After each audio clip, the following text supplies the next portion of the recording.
കേദാർകാന്ത ട്രക്കിങ്ങിൻ്റെ രണ്ടാം ദിവസമാണിന്ന്. ഇന്നലെ ഡെറാഡൂണിൽ നിന്ന് യാത്ര ആരംഭിച്ചു ഇവിടെ ഈ വില്ലേജിലെത്തുമ്പോൾ രാത്രിയായിരുന്നു. ഈ മുറിയിലാണ് രാത്രി താമസിച്ചത്. ഇവിടെ എത്തിപ്പെടാനുണ്ടായ സാഹചര്യം കഴിഞ്ഞ എപ്പിസോഡിൽ ഞാൻ പറഞ്ഞിരുന്നു.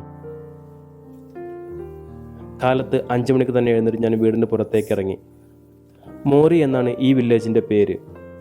സാംഗ്രിയിലായിരുന്നു താമസിക്കാൻ ഉദ്ദേശിച്ചിരുന്നതെങ്കിലും അവിടെ താമസ സൗകര്യം കിട്ടാത്തതുകൊണ്ട് ഇവിടെ തങ്ങുകയായിരുന്നു. നേരം വെളുത്തു വരുന്നതേയുള്ളൂ. നല്ല തണുപ്പാണ് ഇപ്പോഴും. കൈകളെല്ലാം മരവിച്ചു പോകുന്ന തണുപ്പ്. ഇവിടെ വീട്ടുകാർ പുറത്തുള്ള അടുപ്പത്ത് പ്രഭാത ഭക്ഷണത്തിനു വേണ്ടിയുള്ള തീ കൂട്ടിയിട്ടുണ്ട്. അതിൻ്റെ അടുത്ത് കുറച്ചു നേരം ഇരുന്നു.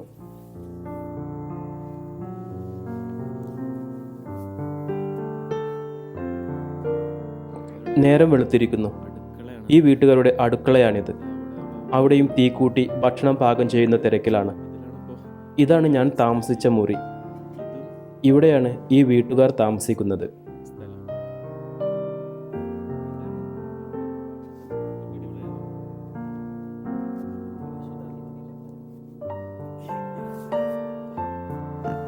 അവർ ഉണ്ടാക്കി തന്ന ചായയും കുടിച്ച് ആ തണുപ്പത്ത് ഇങ്ങനെ ഇരിക്കാൻ നല്ല രസമുണ്ടായിരുന്നു.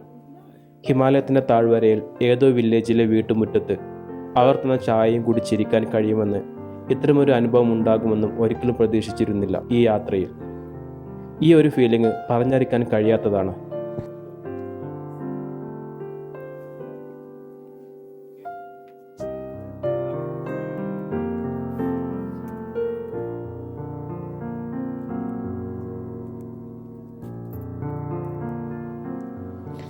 ഈ വീട്ടിലെ കുട്ടികളാണിത്.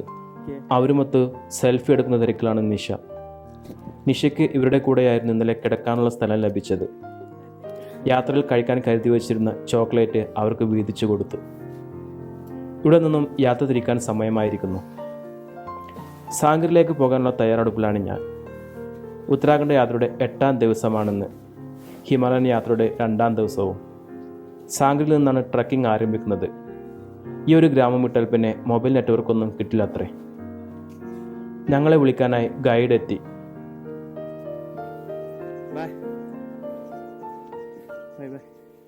ആ വീട്ടുകാരോട് നന്ദി പറഞ്ഞ് ഗൈഡിൻ്റെ പിന്നാലെ ഞങ്ങൾ നടന്നു.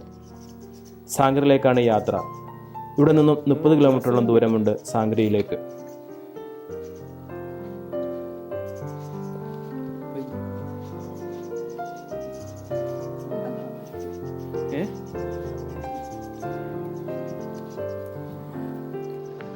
ഗ്രൂപ്പിലെ മറ്റുള്ളവരെല്ലാം വാനിൽ കയറി കഴിഞ്ഞു. ഇവിടെ നിന്ന് കുറേ പേര് കൂടി ഞങ്ങളുടെ ഗ്രൂപ്പിൽ ജോയിൻ ചെയ്തിട്ടുണ്ട്. അങ്ങനെ വാനിൽ സ്ഥലമില്ലാത്തതുകൊണ്ട് ഗൈഡിൻ്റെ കാറിലാണ് സാഗറിലേക്ക് ഞങ്ങളുടെ യാത്ര. ഇദ്ദേഹമാണ് ട്രക്കിങ്ങിൻ്റെ ഓർഗനൈസർ.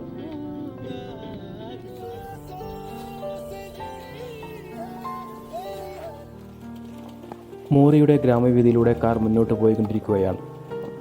ഈ വഴി തന്നെയാണ് ഇന്നലെ ഗ്രാമത്തിലേക്ക് പോയത്. മോറിയിൽ ഹോട്ടലുകളോ ലോഡ്ജുകളോ ഒന്നും താമസിക്കാൻ ലഭ്യമല്ല. പക്ഷേ ഇവിടുത്തെ വില്ലേജുകളിൽ ടൂറിസ്റ്റുകൾക്ക് താമസിക്കാനുള്ള സൗകര്യമുണ്ട്. അത്തരമൊരു വില്ലേജിലായിരുന്നു ഞങ്ങൾ ഇന്നലെ താമസിച്ചത്. ടൺസ് നദീതീരത്ത് നിലകൊള്ളുന്ന ഈ വില്ലേജിലേക്ക് വില്ലേജ് വാക്കിംഗ്, ബേർഡ് വാച്ചിങ്, അതുപോലെ ജംഗിൾ വാക്കിങ്ങിനുമൊക്കെ ആയി ധാരാളം ടൂറിസ്റ്റുകൾ വരുന്നുണ്ട്. ഇതൊരു ഹോം സ്റ്റേ ഫെസിലിറ്റി തരുന്ന വീടാണ്. ഇന്നലെ ഈ വീട്ടിൽ നിർത്തി ഡ്രൈവർ താമസ സൗകര്യം ലഭ്യമായുണ്ടോ എന്ന് തിരക്കിയത് ഞാൻ ഓർക്കുന്നു. ഇതുപോലുള്ള നിരവധി ഹോം സ്റ്റേകൾ ഇവിടെയുണ്ട്. കൃഷിയെ മാത്രം ആശ്രയിച്ച് കഴിയുന്ന ഇവരുടെ മറ്റൊരു വരുമാന മാർഗമാണ് ഹോം സ്റ്റേയും വില്ലേജ് ടൂറിസവുമൊക്കെ. കാറ് സാംഗ്രിയിലെത്തിയിരിക്കുന്നു. സാംഗ്രി മാർക്കറ്റാണിത്. ട്രക്കിങ്ങിന് ആവശ്യമായ സാധനങ്ങളെല്ലാം ഇവിടെ വാങ്ങാൻ കിട്ടും. ഞങ്ങൾക്ക് എന്തെങ്കിലും സാധനങ്ങൾ വാങ്ങണം എന്ന് വിചാരിച്ചാണ് ഇദ്ദേഹം ഇവിടെ വണ്ടി നിർത്തിയത്. ട്രക്കിംഗ് പോൾ മാത്രമായിരുന്നു ഞങ്ങളുടെ കയ്യിലില്ലാതിരുന്നത്. ബാക്കിയെല്ലാം യാത്ര ആരംഭിക്കുന്നതിന് മുമ്പ് തന്നെ വാങ്ങിയിരുന്നു. ട്രക്കിംഗ് പോൾ ട്രക്കിംഗ് തുടങ്ങുന്ന പോയിന്റിൽ കിട്ടുമെന്ന് പറഞ്ഞ് അദ്ദേഹം വീണ്ടും വണ്ടിയെടുത്തു. നല്ല തിരക്കാണ് മാർക്കറ്റിൽ. ഇവരെല്ലാം ഇന്ന് കേദാർകാന്ത ട്രക്കിങ്ങിന് വേണ്ടി വന്നവരാണ്. ട്രക്കിങ്ങിൻ്റെ പീക്ക് സീസണാണ് ഈ ഡിസംബർ മാസം. മാത്രമല്ല ലോക്ക്ഡൗണിന് ശേഷം ട്രക്കിംഗ് ആരംഭിച്ചിട്ടേയുള്ളൂ. അതുകൊണ്ടുകൂടിയാണ് ഈ തിരക്ക്. ഇവിടെ നിന്നാണ് ട്രക്കിംഗ് ആരംഭിക്കുന്നത്. ഞങ്ങളെ കൂടാതെ വേറെയും നിരവധി ഗ്രൂപ്പുകളുണ്ട് ഇവിടെ. ഞങ്ങൾക്ക് വേണ്ടിയുള്ള ബ്രേക്ക്ഫാസ്റ്റ് ഇവിടെ ഒരുക്കിയിട്ടുണ്ട്. അത് കഴിക്കാനായി ഞാനും അങ്ങോട്ട് പോയി. ആലു പൊറോട്ടയും അച്ചാറുമാണ് ബ്രേക്ക്ഫാസ്റ്റിന്. ഒപ്പം ചായയുമുണ്ട്. ബ്രേക്ക്ഫാസ്റ്റ് കഴിച്ചു കഴിഞ്ഞു. ഇനിയാണ് ട്രക്കിങ്ങിന് ആരംഭിക്കാൻ പോകുന്നത്. അങ്ങ് ദൂരെ ആ കാണുന്ന മലമുകളിലോട്ടാണ് യാത്ര. 4 ദിവസം നീളുന്ന യാത്രയാണ്. ഇവിടെ കുറേ പേര് കുതിരയുടെ പുറത്ത് സാധനങ്ങൾ കയറ്റുകയാണ്. മലമുകളിലോട്ട് സാധന സാമഗ്രികൾ എത്തിക്കുന്നത് ഇങ്ങനെയാണിവിടെ. താമസിക്കാനുള്ള ടെൻറ്റുകൾ, ഭക്ഷണം പാകം ചെയ്യുന്നതിനുള്ള സാധനങ്ങളും പാത്രങ്ങളും ഗ്യാസ് സിലിണ്ടറുമൊക്കെ ഇങ്ങനെയാണ് മലമുകളിലോട്ട് എത്തിക്കുന്നത്. ട്രക്കിംഗ് ബോൾ കഴിഞ്ഞിരിക്കുന്നു. അതിനു പകരമായി മുള കൊണ്ടുള്ളൊരു വടിയാണ് കിട്ടിയത്. 100 രൂപയാണ് ഇതിനായി അവർ വാങ്ങിയത്. കൂടാതെ ട്രക്കിംഗ് ഷൂസും ജാക്കറ്റുമെല്ലാം വാടകയ്ക്ക് ഇവിടെ നിന്ന് കിട്ടും. 200 രൂപ മുതൽ 500 രൂപയാണ് ഇതിൻ്റെയൊക്കെ വാടക. യാത്രയ്ക്ക് വേണ്ടിയുള്ള തയ്യാറെടുപ്പിലാണ്. ഋഷാബും ടൂർ ഓർഗനൈസറും എല്ലാവരെയും വിളിച്ചുകൂട്ടി യാത്രയിൽ പാലിക്കേണ്ട കാര്യങ്ങളെക്കുറിച്ചെല്ലാം വിവരിക്കുകയാണ് ഇവിടെ.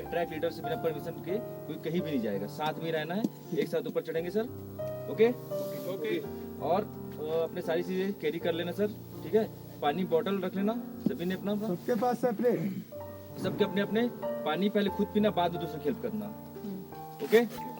കയറിപ്പോകുന്ന വഴിയിലൂടെ ചരക്കുകൾ വഹിച്ചു കൊണ്ടുപോകുന്ന കുതിരകളൊക്കെ വരുമത്രേ. അവയ്ക്കു വേണ്ടി സൈഡ് ഒതുക്കി കൊടുക്കാനും ഗ്രൂപ്പിൽ നിന്നും വിട്ടുപോകാതെ എല്ലാവരും ശ്രദ്ധിക്കണമെന്നും കൂടാതെ എല്ലാവരും ആവശ്യത്തിനുള്ള വെള്ളം കരുതണമെന്നും മറ്റുള്ളവർക്ക് വെള്ളം കൊടുക്കുന്ന സഹായിക്കുന്നതിന് മുമ്പ് നിങ്ങൾ കുടിച്ചു എന്ന് ഉറപ്പുവരുത്തണമെന്നുമൊക്കെയാണ് ഇവരുടെ ഇൻസ്ട്രക്ഷൻസ്. അങ്ങനെ 10:45 ഞങ്ങൾ ട്രക്കിംഗ് ആരംഭിച്ചു. 4 കിലോമീറ്ററാണ് ഇന്നത്തെ യാത്ര. ഏകദേശം 4 മണിക്കൂർ എടുക്കുമത്രേ ഇന്നത്തെ ദിവസം തങ്ങാനുള്ള ക്യാമ്പിലെത്താൻ. ചുഡാക്ക തലാബ് എന്ന് വിളിക്കുന്ന സ്ഥലത്താണ് ആദ്യ ദിവസത്തെ ക്യാമ്പിംഗ്. ചുഡാക്ക തലാബ് ഒരു തടാകത്തിൻ്റെ പേരാണ്. ശൈത്യകാലത്ത് ഫ്രോസനായി മാറുന്ന ഈ തടാകത്തിൻ്റെ അടുത്താണ് ഇന്നത്തെ ക്യാമ്പിംഗ്. എല്ലാവരും ആവേശത്തോടെ നടക്കുകയാണ്.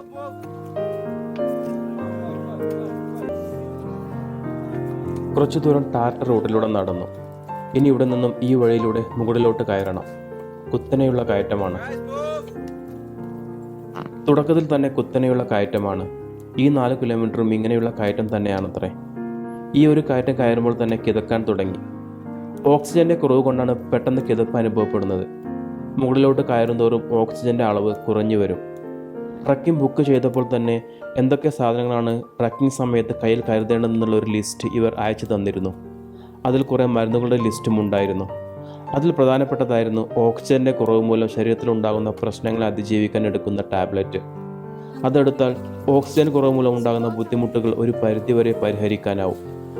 കൂടാതെ പനി, തലവേദന, ജലദോഷം, പെയിൻ കില്ലർ, പെയിൻ ബാം, ഛർദിൽ വരുമ്പോൾ കഴിക്കാനുള്ള മരുന്ന് എല്ലാം കരുതണം.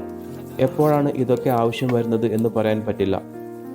മുകളിലോട്ട് കയറും തോറും കിതപ്പ് കൂടി കൂടി വന്നു.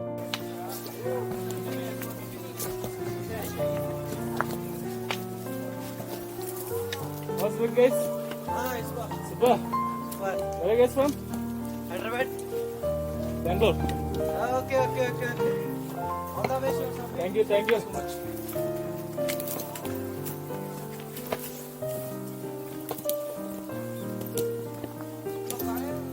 കുറച്ചുകൂടി കയറി കിട്ടിയൊരു മതിലിലിരിപ്പായി.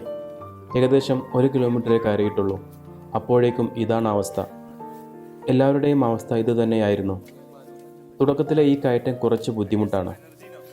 കയ്യിലെ വെള്ളമെല്ലാം തീർന്നു. ഇനിയും 3 കിലോമീറ്ററോളം കയറണം ഇന്നത്തെ ക്യാമ്പിലെത്താൻ.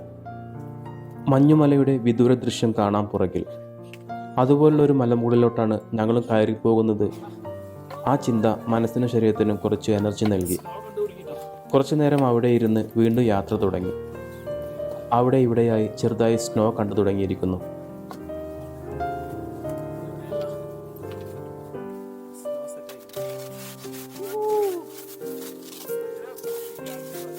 കുറച്ചു ദൂരം കൂടി കയറിയപ്പോൾ ഒരു ചെറിയ നീരുറവ കണ്ടു. മുകളിൽ നിന്നും മഞ്ഞുരുകി വരുന്നതായിരിക്കും. അവിടെ നിന്നും എല്ലാവരും വെള്ളമെല്ലാം കുപ്പിയിൽ നിറച്ച് വീണ്ടും കയറ്റം തുടർന്നു. നമ്മളാകെ 1.5 കിലോമീറ്റർ ആയിട്ടുള്ളൂ. 1.5. ഇനിയും 10 കൂടി കയറാണ്ട്. 1.5 2600 സ്റ്റെപ്പ് ആയിട്ടുള്ളൂ.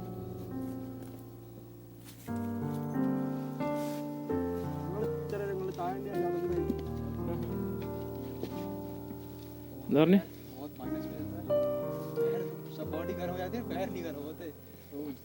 എന്താ പറഞ്ഞേ? നീ ഹിന്ദി അധികം വശമില്ല.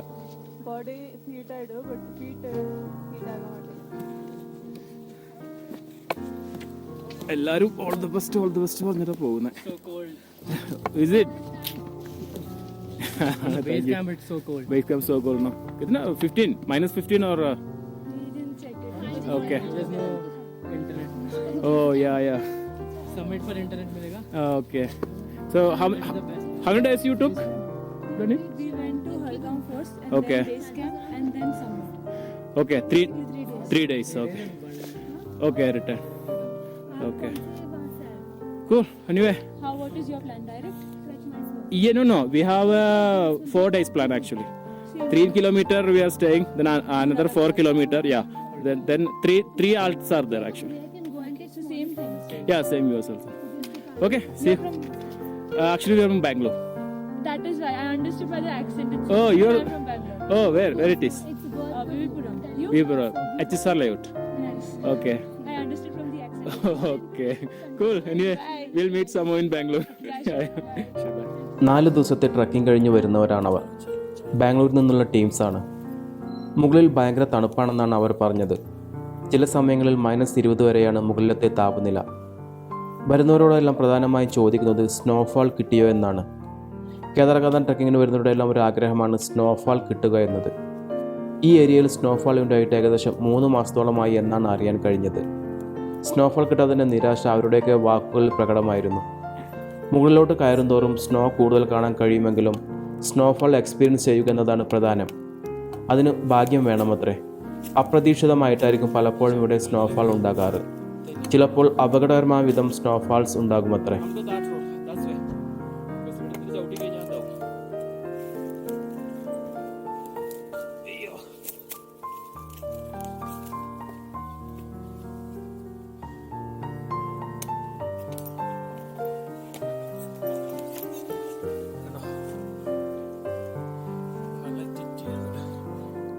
കുറേ ദൂരം കൂടി കയറിയിരിക്കുന്നു. പകുതിയിലധികം ദൂരം പിന്നിട്ടിട്ടുണ്ടാകും. ഇവിടെ ഒരു നിരപ്പായ സ്ഥലത്ത് എല്ലാവരും ബ്രേക്ക് എടുത്തിരിക്കുകയാണ്. സാധനങ്ങൾ വഹിച്ചുകൊണ്ട് കുറേ കുതിരകൾ കയറിപ്പോകുന്നുണ്ട്. ട്രെക്കിംഗ് സമ്മിറ്റ് എത്തുന്നതിന് മുമ്പായി 3 ഇടത്താണ് ക്യാമ്പിംഗ് സൈറ്റുകളുള്ളത്. അവിടേക്കുള്ള സാധനങ്ങളാണ് ഇങ്ങനെ കൊണ്ടുപോകുന്നത്. നമ്മുടെ ഭാഗങ്ങളും മറ്റും ഇതുപോലെ ഇവിടെ പുറത്ത് വെച്ച് കെട്ടി കൊണ്ടുപോകാം. അതിനായി എക്സ്ട്രാ ചാർജ് കൊടുക്കണമെന്ന് മാത്രം.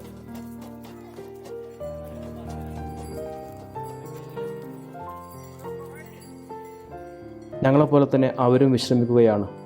കിട്ടിയ സമയം കൊണ്ട് കിട്ടാവുന്നിടത്തോളം പുല്ല് അകത്താക്കുന്ന തിരക്കിലാണവർ. മോഡറേറ്റ് ട്രക്കിങ്ങിൻ്റെ കൂട്ടത്തിലാണ് കേദാർനാഥ് ട്രക്കിംഗ് പെടുത്തിയിരിക്കുന്നത്. പക്ഷേ ഒട്ടും ഈസി അല്ല. ട്രക്കിംഗ് ചെയ്ത് കുറച്ചെങ്കിലും പരിചയമുള്ളവർക്ക് മാത്രമേ ഞാൻ ഈ ട്രക്ക് സജസ്റ്റ് ചെയ്യുന്നുള്ളൂ. ശാരീരികക്ഷമതയില്ലാത്തവരും ബ്രീത്തിങ് ഇഷ്യൂസ്, ഹൃദയ സംബന്ധമായ അസുഖങ്ങളുള്ളവരുമൊക്കെ ഇത് ട്രൈ ചെയ്യാതിരിക്കുന്നതാണ് നല്ലത്.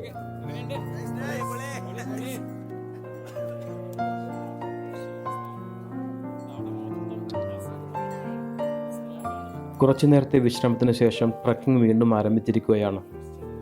മുകളിലോട്ട് കയറുന്തോറും സ്നോ കൂടുതൽ കണ്ടു തുടങ്ങി.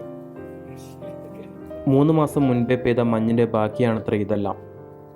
നടക്കുന്ന പാതയിലെല്ലാം മഞ്ഞ് വീണ് കിടക്കുന്നുണ്ട്. ചിലയിടത്തെല്ലാം കട്ട പിടിച്ച് ഗ്ലേഷ്യർ രൂപത്തിലാണ് കിടക്കുന്നത്. അതിനു മുകളിൽ മണ്ണും ഇലകളും മൂടിക്കിടക്കുന്നത് കൊണ്ട് അറിയാതെ അതിൽ ചവിട്ടി തെന്നി വീഴാൻ പോകുന്നുണ്ട്. ട്രക്കിംഗ് ഷൂസ് തന്നെയാണ് ഇട്ടിരിക്കുന്നതെങ്കിലും ഇത്തരം ഐസ് കട്ടകളിൽ അതൊന്നും പ്രയോജനപ്പെടുന്നില്ല. ഓരോ അടിയും സൂക്ഷിച്ചു വേണം വെക്കാം. ട്രക്കിങ്ങിൻ്റെ 4ാം ദിവസമാണ് കേദാർനാഥിൻ്റെ ഏറ്റവും മുകളിലോട്ടുള്ള യാത്ര. ആ യാത്ര കിലോമീറ്ററുകളോളം 2-3 അടിയോളം ഉയരത്തിലുള്ള സ്നോയിലൂടെ ചവിട്ടി വേണമത്രേ പോകാൻ. ആ സമയത്ത് കാലിൽ ധരിക്കാനായി പ്രത്യേക രൂപകൽപ്പന ചെയ്ത ചങ്ങല കൊണ്ടുള്ള സ്പൈക്കുകൾ ഇവർ തരും. അതില്ലാതെ മഞ്ഞിലൂടെ ചവിട്ടി മുകളിലെത്താൻ അസാധ്യമാണത്രേ.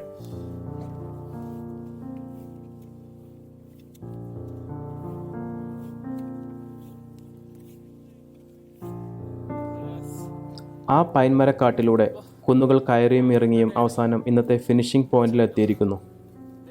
ഹർഗോൺ ബേസ് ക്യാമ്പാണിത്. സാധാരണയായി കുറച്ചുകൂടി അപ്പുറത്തുള്ള ജുഡാക്ക തലാബ് എന്ന സ്ഥലത്താണ് 1ാം ദിവസത്തെ ട്രക്കിംഗ് അവസാനിപ്പിക്കുക. ജുഡാക്ക തലാബിൽ ട്രക്കേഴ്സിൻ്റെ ആധിക്യം മൂലം ടെൻ്റ് അടിക്കാൻ സ്ഥലമില്ലാത്തത് കൊണ്ടാണ് ഇന്നത്തെ യാത്ര ഇവിടെ അവസാനിപ്പിക്കുന്നത്. 5ാം ദിവസത്തെ തിരിച്ചിറങ്ങുന്ന സമയത്താണ് സാധാരണയായി ഇവിടെ ടെൻ്റ് അടിക്കാറ്. ശീതകാലത്താണ് കേദാർനാഥ് ട്രക്കിംഗ് ചെയ്യാൻ പറ്റിയ സമയം. ഡിസംബർ മുതൽ ഏപ്രിൽ വരെയുള്ള സമയമാണിത്. ഈ സമയത്ത് ഇതൊരു മഞ്ഞുമലയാണ്. ട്രക്കിങ്ങിൻ്റെ ആദ്യ ദിവസം തന്നെ നിങ്ങൾക്ക് സ്നോകൾ കാണാൻ കഴിയും. മാത്രമല്ല ശൈത്യകാലത്ത് പ്രവേശിക്കാവുന്ന ചുരുക്കം ചില ഹിമാലയൻ ട്രക്കിങ്ങുകളിലൊന്നാണ് കേദാർകാന്ത. ശൈത്യകാലത്ത് ഹിമാലയം എപ്പോഴും ആക്സസ് ചെയ്യാനാവില്ല. മിക്ക നടപ്പാതകളിലും മഞ്ഞ് വന്ന് മൂടിയിരിക്കും. ഇവിടെ കേദാർകാന്തയിൽ മാത്രമാണ് ഈ സമയത്ത് കയറാനാവുക. സമയം 4 മണിയോടടുക്കുന്നു. ഈ 4 കിലോമീറ്റർ ദൂരം കയറാൻ ഏകദേശം 5 മണിക്കൂറോളം എടുത്തു. മൊബൈൽ നെറ്റ്വർക്കോ ഇലക്ട്രിസിറ്റിയോ ഒന്നുമില്ലാത്ത 4 ദിനങ്ങളാണ് ഇനി വരാൻ പോകുന്നത്. ഇതാണ് താമസിക്കാനുള്ള ടെൻറ്റ്. ഒരു ടെൻറ്റിൽ 3-4 പേരെ വരെയാണ് അക്കോമഡേറ്റ് ചെയ്യുക.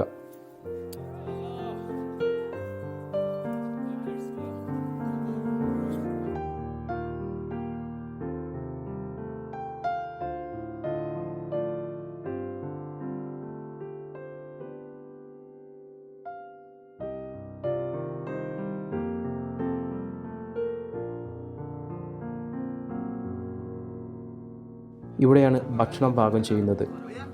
കഴിക്കാനുള്ള ഭക്ഷണവും താമസിക്കാനുള്ള ടെൻറ്റുമൊക്കെ ഈ പാക്കേജിൻ്റെ ഭാഗമാണ്. അതുതന്നെ ഒരു നിർദ്ദിഷ്ട അളവിൽ മാത്രമേ ലഭിക്കൂ. സമയം ഇരുട്ടിക്കൊണ്ടിരിക്കുന്നു. ഇവിടെ വൈദ്യുതി ലഭ്യമല്ല. ജനറേറ്ററുകൾ പോലും ഇവിടെ അനുവദിക്കില്ല. ക്യാമ്പ് ഫയറിന് പോലും അനുവാദമില്ലാത്തൊരിടമാണ് ഇത്. 5-6 ഡിഗ്രിയൊക്കെയാണ് ഇപ്പോൾ തണുപ്പ്. രാത്രിയിൽ അത് 7 വരെ പോകുമത്രേ. രാത്രിയായാൽ പിന്നെ ഇരുട്ടത്ത് ടെൻറ്റിൽ കഴിഞ്ഞു കൂടുകയേ വഴിയുള്ളൂ. അപ്പോൾ ഇന്നത്തെ യാത്രാവിശേഷം ഇവിടെ അവസാനിപ്പിക്കുകയാണ്. നാളെ യാത്ര തുടരും. തുടർന്നും കാണുക. Thank you all for watching.